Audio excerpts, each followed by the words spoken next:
Ciao e benvenuti a Italian Pod. Se ascolti podcast per imparare l'italiano, probabilmente hai già sentito frasi come "mi chiamo Luca" o "dove si trova la stazione?". Ma oggi non parleremo di quelle. Oggi parliamo di quello che succede dopo il grazie e prima dell'arrivederci. Parliamo di quelle piccole frasi che senti nei bar, nelle chat tra amici, alle fermate dell'autobus e che nessuno ti insegna mai nei libri. Perché? Perché queste frasi non sono utili come chiedere un caffè, sono molto di più. Sono il respiro della lingua, sono quello che ti fa sembrare nativo anche se non lo sei ancora. Immagina di capire ogni parola, ma sentirti sempre un passo indietro nella conversazione. Non perché non conosci la grammatica, ma perché non riconosci come le persone parlano davvero. Oggi colmiamo quel vuoto. In questa puntata ti sveliamo le frasi quotidiane avanzate che usano gli italiani veri, quelle che trasformano il tuo italiano da giusto a naturale. E non si tratta solo di parole, si tratta di emozione, di ritmo, di sapere quando sorridere, quando annuire, quando dire «ma dai», invece di «sì». Ascolterai, ripeterai, capirai il contesto e alla fine avrai gli strumenti per parlare con sicurezza, con sentimento, con voce tua, in italiano. Preparati, questa non è una lezione, è un salto in avanti. Benvenuto a Italian Pod. Andiamo. Cominciamo da un punto fondamentale, le reazioni. Quando qualcuno ti racconta qualcosa, tu non stai zitto, reagisci. È istintivo, ma in una lingua straniera spesso ci si blocca. Esatto, e non perché non capisci, capisci benissimo, ma non sai cosa dire. Così dici "ah, ok" o "grazie", anche quando non c'entra niente. Succede a tutti. Ecco, oggi vogliamo insegnarti a reagire come farebbe un madrelingue. Non frasi lunghe, non discorsi, ma piccole espressioni che danno vita alla conversazione. Sono come i gesti invisibili ma fondamentali. Prendiamo un esempio semplice. Qualcuno ti dice "ieri ho vinto al gioco". Tu non dici "congratulazioni", come in un biglietto di auguri. Reagisci con emozione. E in italiano ci sono modi naturali per farlo. Il primo livello? Sorpresa leggera. Qualcosa che non ti aspettavi, ma non è scioccante. In quel caso non dici "davvero?" e basta. Puoi alzare il tono e dire Ma dai! "sì, ma dai!" 2 parole, tono alto, sorriso. Non significa niente letteralmente, ma trasmette "che bello, non me l'aspettavo". E puoi giocarci. Se la notizia è più forte, allunghi il suono "ma dai!" con la I lunga. Oppure, se sei più sarcastico, la dici bassa e lenta. Ma dai! Attenzione al contesto. Ma dai, può essere genuino, divertito o anche un po' scettico, dipende dal tono, ma in generale è il re dei filler emotivi. Ora, se invece sei davvero sorpreso, scioccato, allora usi sul serio. Sul serio, con la R marcata, voce alta, oppure ancora più forte. Non ci credo. Non ci credo. Non significa che non credi alla persona. È un'espressione. È come dire è incredibile. E puoi aggiungere gesti, occhi spalancati, mani alzate, ma anche solo con la voce. Trasmetti il senso. Provalo. Non ci credo. Senti la differenza rispetto a "ah, ok"? Ora, non tutte le notizie sono positive. Qualcuno ti dice mi hanno licenziato. Cosa dici? Grazie? No. Qui serve empatia. Una delle frasi più usate, semplice ma potentissima. Che peccato! Che peccato, non è fredda, è sincera. È il modo per dire mi dispiace, so che ci tenevi. Puoi anche dire che brutta notizia, o più colloquiale, che sfiga. Che sfiga è informale, tra amici. Ma funziona, mostra vicinanza. E se invece ti dicono qualcosa di bello, di inaspettato, tipo ho deciso di trasferirmi in Toscana. Qui puoi dire che bello, ovvio. Ma per essere più coinvolto dici «Che bello sentirtelo dire». Sì, che bello sentirtelo dire. Non è solo un complimento, è un abbraccio verbale. Dice, non solo è bello, ma sono felice per te e sono contento che tu me l'abbia detto. Ecco, queste sono le frasi che fanno la differenza. Non sono nel dizionario, ma le senti ogni giorno in un bar, in famiglia, al telefono. Ora ascoltiamo un breve dialogo. Attenzione alle reazioni, non alle informazioni, ma a come rispondono. Indovina un po'? Ho comprato una casa in montagna. Ma dai, sul serio? Sì, è vero. Che bello sentirtelo dire. Grazie, sono emozionato. Che fortuna. Hai sentito? Ma dai, sul serio? Che bello sentirtelo dire, che fortuna. Nessuna frase lunga, nessuna grammatica complessa, ma la conversazione scorre perché ogni risposta reagisce. Ecco il trucco, non devi inventare. Devi solo riconoscere queste frasi e iniziare a usarle. Esercizio pratico. La prossima volta che senti una notizia, anche in italiano scritto, chiediti come reagirebbe un italiano? E prova a dire ad alta voce «Ma dai!» o «Che peccato!». Non serve un interlocutore, basta la tua voce. Il cervello impara meglio quando parli, non quando solo ascolti. Un'ultima cosa.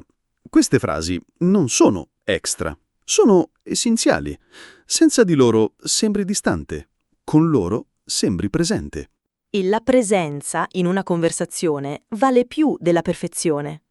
Nella prossima parte vediamo come riempire i silenzi, non con il panico, ma con stile. Ora parliamo di una cosa che tutti evitano, ma che in realtà è fondamentale: i silenzi. Sì, quando parli in una lingua straniera e i silenzi fanno paura.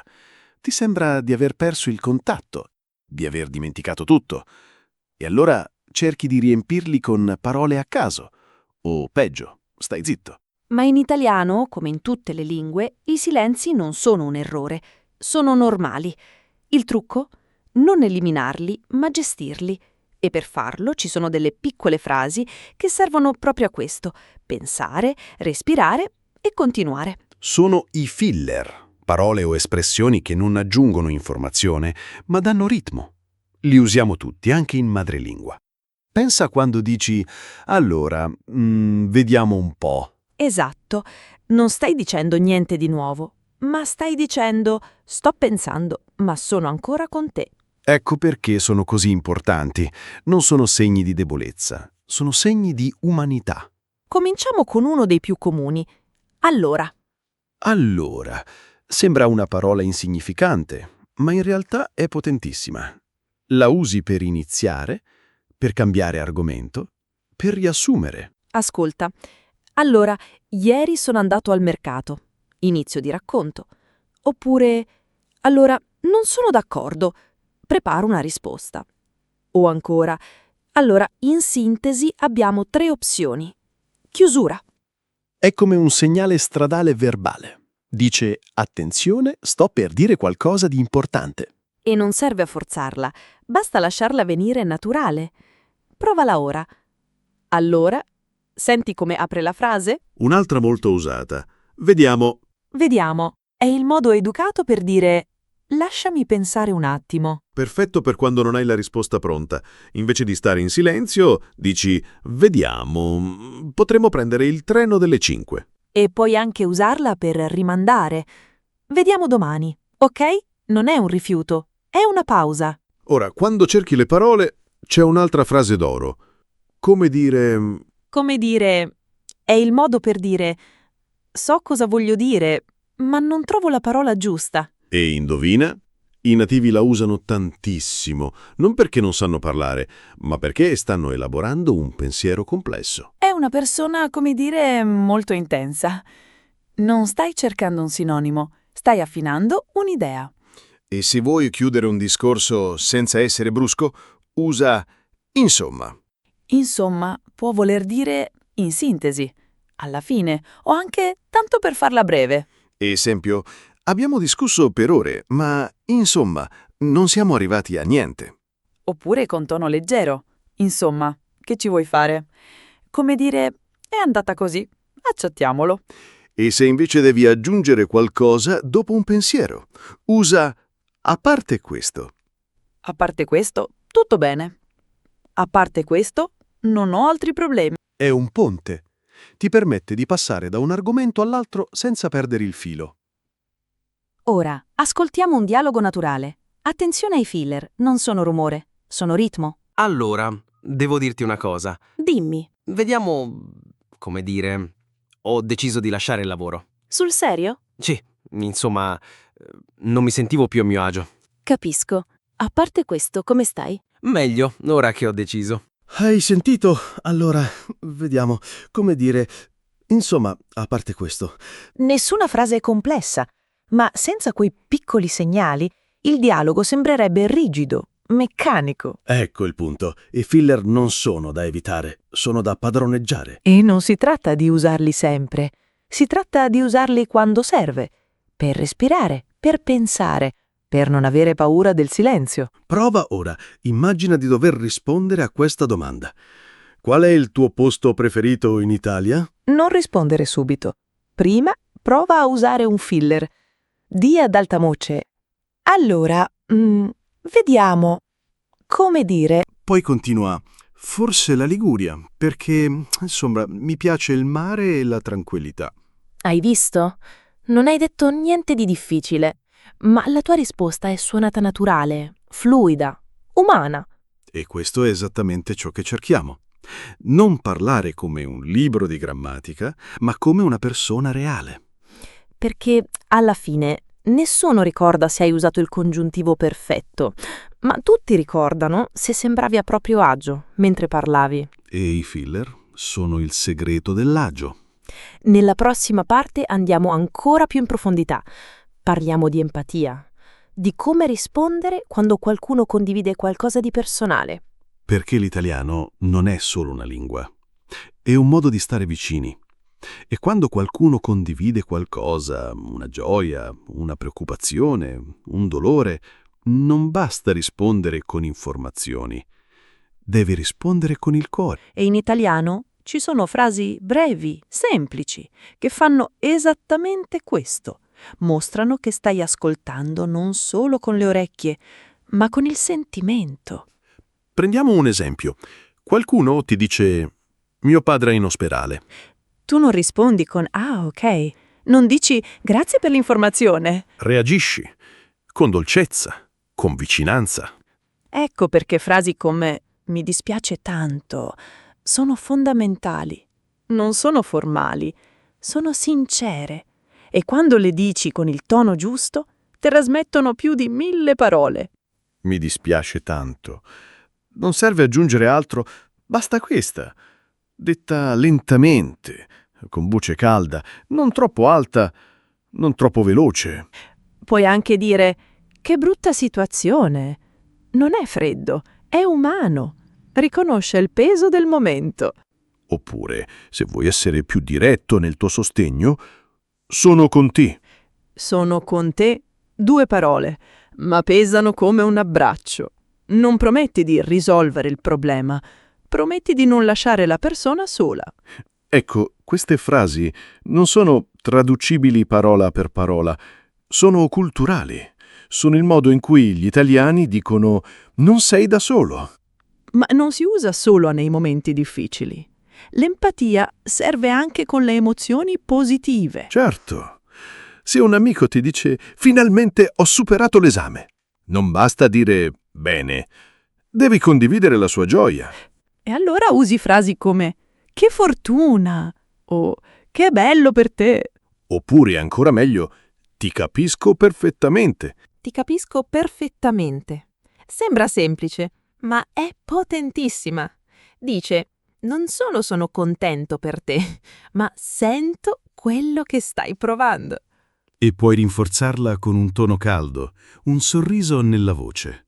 Provala ora. Ti capisco perfettamente. Senti la differenza rispetto a un freddo bravo? Un'altra frase che usiamo spesso, soprattutto tra amici, lo so, è stato un periodo pesante. Sì, lo so. 2 lettere. Ma dicono Non ti sto giudicando. So che hai sofferto. E ti vedo. Queste frasi non richiedono azioni. Non devi offrire soluzioni. A volte l'unica cosa di cui una persona ha bisogno è sentirsi riconosciuta. E in italiano lo facciamo con piccole frasi cariche di significato. Non sono lunghe, ma sono dense. Ascoltiamo un dialogo. Attenzione non alle informazioni, ma al tono, alle pause, alle parole che mostrano vicinanza. Sai, ieri ho litigato con mia sorella. È stata una brutta giornata. Che brutta situazione. Lo so, certe cose fanno male. Sì, mi sento in colpa. Ti capisco perfettamente. A volte le persone a cui vogliamo bene sono quelle con cui litighiamo di più. È vero. Grazie per avermi ascoltato. Sono con te? Hai sentito? Che brutta situazione. Lo so. Ti capisco perfettamente. Sono con te. Nessuna frase lunga, nessuna soluzione offerta, ma Marco si sente ascoltato, compreso. Ecco il segreto. Non devi sapere cosa fare, devi solo sapere come stare. E in italiano queste frasi sono la chiave. Ti permettono di essere presente, anche se non hai le parole perfette. Prova ora. Immagina che un amico ti dica: «Ho paura di non farcela con questo progetto». Non rispondere con un consiglio. Rispondi con empatia. Puoi dire: mi dispiace tanto, so che ci tieni. Oppure: ti capisco, è una pressione forte. O semplicemente: sono con te. Ripetile ad alta voce, con calma. Senti il peso delle parole. Non stai parlando a qualcuno, stai parlando con qualcuno. E questo, più di ogni grammatica, è ciò che ti rende fluente. Perché la vera padronanza di una lingua non è dire tutto giusto, è far sentire l'altro a casa. Nella prossima parte vediamo come esprimere disaccordo senza rompere il clima. Perché anche dire non sono d'accordo può essere fatto con rispetto e con stile italiano. Ora affrontiamo un momento che spaventa molti studenti. Dire non sono d'accordo. Sì, perché in una lingua straniera c'è sempre il timore di sembrare scortesi, di rompere il clima, di sembrare arroganti. E allora si evita. Si dice sì, anche quando si pensa no. Ma questo non è fluente, è finto. La vera padronanza non sta nel dire sempre di sì, sta nel saper dire non proprio, con rispetto, con eleganza, con un tono che mantiene il legame. E in italiano abbiamo un intero arsenale di frasi per farlo. Sono come ammortizzatori verbali. Smorzano la tensione, aprono il dialogo e ti permettono di esprimere il tuo punto di vista senza chiudere la porta. Cominciamo con una delle più utili. Non sono del tutto d'accordo. Non sono del tutto d'accordo. Non è un attacco, è un invito. Dice: c'è qualcosa che non mi convince, ma sono qui per parlarne. E puoi completarla con però capisco il tuo punto di vista. Così mostri che ascolti anche se non sei convinto. Oppure una variante più morbida. Forse hai ragione, ma... Forse hai ragione, ma è una delle frasi più eleganti che esistano. Riconosce il valore dell'altro e poi introduce la tua visione. Ascolta la differenza. Se dici no, è sbagliato, chiude tutto. Se dici forse hai ragione, ma secondo me apre una conversazione. E puoi giocare con il tono. Se lo dici con un sorriso, sembra una riflessione. Se lo dici in fretta, sembra una critica. Un'altra formula utile è un punto di vista interessante. È un punto di vista interessante. Sembra un complimento, e lo è. Ma spesso è anche un modo educato per dire non la penso così, ma rispetto alla tua idea. Poi, quando vuoi esprimere incertezza, usi a me sembra un po' diverso. A me sembra un po' diverso. Non affermi con forza, dai la tua percezione e questo rende il tutto più leggero, più condivisibile. E se invece non vuoi essere diretto, puoi usare magari o forse, come scudi diplomatici. Magari potremmo considerare un'altra opzione. Forse sarebbe meglio aspettare. Non è debolezza, è intelligenza sociale. È il modo in cui gli italiani evitano i conflitti, mantenendo però la propria opinione. Ecco un'altra perla. Dipende dai punti di vista.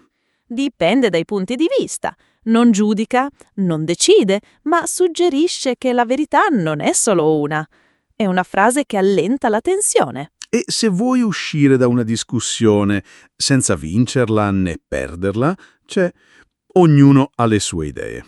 Ognuno ha le sue idee. Sembra ovvia, ma è potentissima. È un modo per dire possiamo andare avanti anche se non siamo d'accordo. Ora ascoltiamo un dialogo tra due amici che non la pensano allo stesso modo. Attenzione a come usano queste frasi per mantenere il rispetto. Secondo me trasferirsi in città è la cosa migliore. Più opportunità, più vita.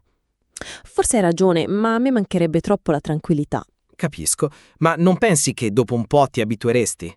Non sono del tutto d'accordo. A me sembra un po' diverso. La città mi stressa, non mi carica. È un punto di vista interessante. Grazie. Dipende dai punti di vista, no? Appunto, ognuno ha le sue idee. Hai sentito? Forse hai ragione. Non sono del tutto d'accordo. A me sembra un po' diverso. È un punto di vista interessante. Dipende dai punti di vista. Nessuno ha alzato la voce, nessuno ha detto che l'altro era sbagliato, eppure entrambi hanno espresso chiaramente la propria opinione. Ecco il potere di queste frasi. Permettono di essere autentici senza essere aggressivi. E non serve impararle tutte oggi, basta sceglierne una. Forse hai ragione, ma è un ottimo inizio. Provala ora. Immagina che qualcuno dica «Il caffè al bar è sempre meglio di quello fatto in casa». Tu invece pensi il contrario. Come rispondi? Puoi dire, forse hai ragione, ma a me piace di più quando lo faccio io. Oppure, non sono del tutto d'accordo, a casa ho più tempo per gustarmelo. Ecco, hai espresso il tuo pensiero, senza litigare, senza sentirti a disagio. E questo, in una lingua straniera, è un traguardo, perché significa che non stai più solo parlando, stai dialogando. Nella prossima parte entriamo nel mondo degli idiomi quotidiani, quelli che senti nei dialoghi ma che nessuno ti spiega mai. Ora parliamo di una delle cose che spaventano di più gli studenti, gli idiomi. Sì, quando senti frasi come piove a dirotto o avere le mani in pasta, pensi ma che significa? Perché non dicono semplicemente piove forte? E hai ragione, gli idiomi sembrano strani, a volte assurdi, ma in realtà molti di quelli che usiamo ogni giorno non sono affatto poetici, sono pratici, naturali e soprattutto usati davvero. Oggi non ti insegneremo modi di dire da manuale. Niente chi va piano va sano e va lontano. Parleremo di frasi idiomatiche che senti nella vita reale. Al bar, al telefono, tra amici. Cominciamo con una delle più semplici ma potentissima. È andata così. È andata così. 2 parole, un mondo di significato. Non è una frase tecnica, è una frase filosofica. Significa non è andata come volevo, ma non posso cambiarla. Accetto. È rassegnazione, ma anche pace. E puoi usarla in 1000 contesti. Non ho superato il colloquio. Beh, è andata così. Abbiamo perso la partita all'ultimo minuto. È andata così. Non è freddo, è umano. È il modo in cui gli italiani chiudono una storia senza drammi. Un'altra molto comune è fare un salto da te. Faccio un salto da te più tardi. Non significa che salti letteralmente. Significa passo velocemente, senza troppo preavviso, in modo informale. È perfetta per quando non vuoi impegnarti in una visita lunga. Sto passando in zona, faccio un salto? Sembra leggero, ma è un gesto di vicinanza. E puoi giocarci. Faccio un salto al bar. Faccio un salto in banca. Faccio un salto da mia madre. Tutto in meno di 10 minuti. È il verbo fare che fa la magia. Ora una frase che esprime vera emozione. Non vedo l'ora. Non vedo l'ora. Non è solo aspetto con ansia. È entusiasmo puro, è il battito del cuore prima di un viaggio, di una cena con gli amici, di una vacanza. Puoi dire non vedo l'ora di vederti. Non vedo l'ora che arrivi sabato. E attenzione al tono. Se lo dici con voce alta e veloce, trasmette gioia. Se lo dici piano, può sembrare ironico. Ora un'altra molto usata. È tutta una questione di. È tutta una questione di tempo. È tutta una questione di pazienza. È tutta una questione di prospettiva. Questa frase serve a semplificare una situazione complessa. Dice, alla fine il vero problema è solo questo. È elegante, non è banale. E la usano tutti, dai giovani agli anziani. E infine una più energica. Buttarsi a capofitto. Mi sono buttato a capofitto in questo progetto. Significa, ho iniziato con entusiasmo, senza paura, con tutto me stesso. Letteralmente? Sì, è come tuffarsi in acqua con la testa, ma in senso figurato è il contrario della paura, è l'impegno totale. E poi usarla in contesti positivi. Si è buttata a capofitto nello studio dell'italiano. O anche in quelli un po' folli. Si è buttato a capofitto in una relazione dopo 2 giorni. Vedi? Nessuno di questi idiomi è difficile da capire e nessuno richiede una conoscenza enciclopedica della lingua. Sono frasi che nascono dalla vita quotidiana, non dalla letteratura. Allora, ho parlato con il capo.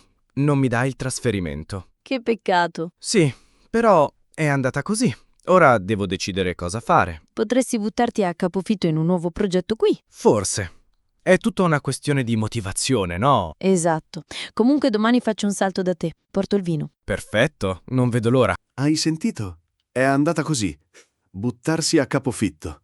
È tutta una questione di faccio un salto. Non vedo l'ora. Nessuna frase lunga, nessun congiuntivo complesso, ma il dialogo suona nativo. Perché? Perché usa il linguaggio reale. Ecco il trucco. Non devi imparare 100 idiomi. Basta che ne adotti 2 o 3 nella tua conversazione quotidiana. Provali. Domani, invece di dire passo da te, prova a dire faccio un salto da te. Invece di sono molto contento, prova non vedo l'ora. E quando qualcosa non va come previsto, non drammatizzare. Sorridi e di è andata così. Sarà una piccola frase, ma ti farà sembrare più sicuro, più naturale, più italiano. Perché gli idiomi non sono decorazioni, sono il sapore della lingua. Nella prossima parte mettiamo tutto insieme. Simuliamo una conversazione reale, con tutte le frasi che hai imparato oggi. Perché è ora di parlare non come uno studente, ma come una persona. Andiamo. Ora è il momento che aspettavi. Non più ascoltare, non più analizzare. È il momento di parlare. Perché alla fine, imparare una lingua non serve a capire gli altri, serve a farti capire. E oggi ti diamo l'occasione di fare esattamente questo. Ti proponiamo un esercizio pratico, una conversazione reale, naturale, tra 2 amici che si incontrano dopo un po'. Ma non sarà solo un dialogo da ascoltare. Lo viveremo passo dopo passo. Lo faremo in 3 fasi. Prima lo sentirete a velocità normale. Poi lo ripeteremo più lentamente, frase per frase. E infine vi guideremo a riprodurlo con la vostra voce. Non importa se non sei perfetto. L'obiettivo non è la perfezione, è la fluidità, il ritmo, la presenza. E ricorda, ogni frase che useremo l'abbiamo già vista oggi. Filler, reazioni, empatia, idiomi, disaccordo morbido. Tutto qui. Pronti? Ascoltate ora il dialogo completo, a velocità naturale. Chiudete gli occhi se volete. Immaginate la scena.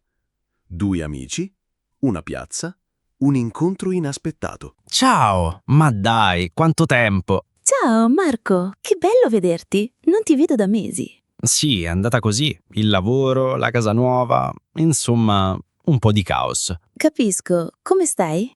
Tutto sommato bene. Però non sono del tutto d'accordo con il mio capo ultimamente. Sul serio? Che peccato. Ti capisco perfettamente. Io l'anno scorso ho avuto lo stesso problema. Davvero? Sì, alla fine ho deciso di buttarmi a capofitto in un nuovo progetto. Che fortuna! E ora? Ora va molto meglio. Non vedo l'ora che arrivi l'estate, però. Faccio un salto da te un giorno di questi, così mi racconti meglio. Perfetto, sono con te. Hai sentito? È una conversazione semplice ma ricca. Ora andiamo a ritroso, frase per frase, con calma. Prima riga. Ciao! Ma dai, quanto tempo! Ripeti con noi. Ciao! Ma dai! Quanto tempo! Sì, proprio così. Con energia. Ma dai, è sorpresa genuina. Seconda riga. Marco, che bello vederti! Non ti vedo da mesi. Ripeti. Che bello vederti! Non ti vedo da mesi. Senti la gioia? Non è formale, è affetto vero. Terza riga. Sì, è andata così. Il lavoro, la casa nuova, insomma, un po' di caos. Ripeti, è andata così. Insomma, un po' di caos. Noti i filler, insomma, così. Danno ritmo, non sono errori, sono stile. Capisco. Come stai? Semplice ma importante. Capisco mostra empatia, poi passa con dolcezza alla domanda. Tutto sommato, bene, però non sono del tutto d'accordo con il mio capo ultimamente. Ripeti, non sono del tutto d'accordo. È il modo perfetto per esprimere un problema senza sembrare aggressivo. Sul serio? Che peccato! Ti capisco perfettamente. Senti la differenza tra capisco e ti capisco perfettamente? La seconda è più profonda, più personale. Io l'anno scorso ho avuto lo stesso problema. Poi, alla fine, ho deciso di buttarmi a capofitto in un nuovo progetto. Ripeti, buttarmi a capofitto. Sì, con energia. È un'azione coraggiosa. Ottava riga. Che fortuna! Non è invidia, è gioia per l'altro. È vicinanza. Nona riga. Ora va molto meglio. Non vedo l'ora che arrivi l'estate, però. Ripeti, non vedo l'ora. Senti l'entusiasmo. È una delle frasi più sincere che esistano. Decima riga. Faccio un salto da te un giorno di questi, così mi racconti meglio. Faccio un salto. Informale, leggero, ma reale. Non è una promessa vaga, è un gesto concreto. 11ª e ultima riga. Perfetto. Sono con te. Sono con te. 2 parole, ma dicono tutto. Ripetile. Sono con te. Con calma, con calore. Ora è il tuo turno. Chiudi gli occhi.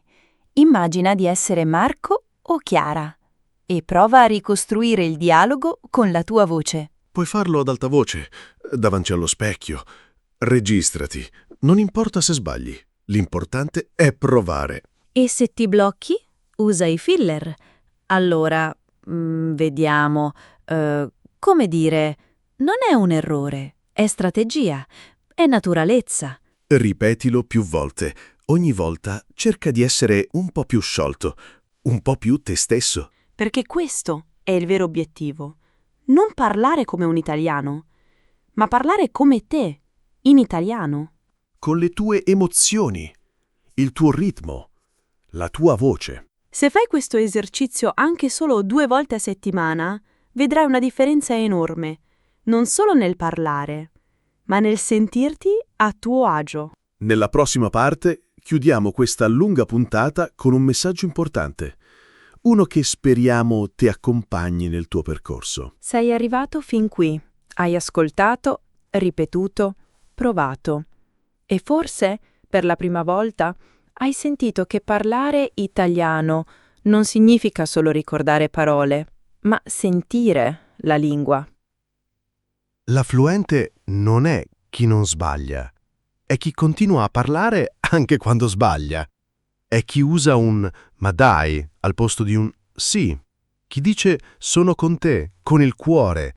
Chi fa un salto in una conversazione come farebbe in una casa amica. Ogni frase che hai imparato oggi non è solo un'aggiunta al vocabolario, è un pezzo di identità nuova, un modo per esistere in un'altra lingua, senza perdere te stesso.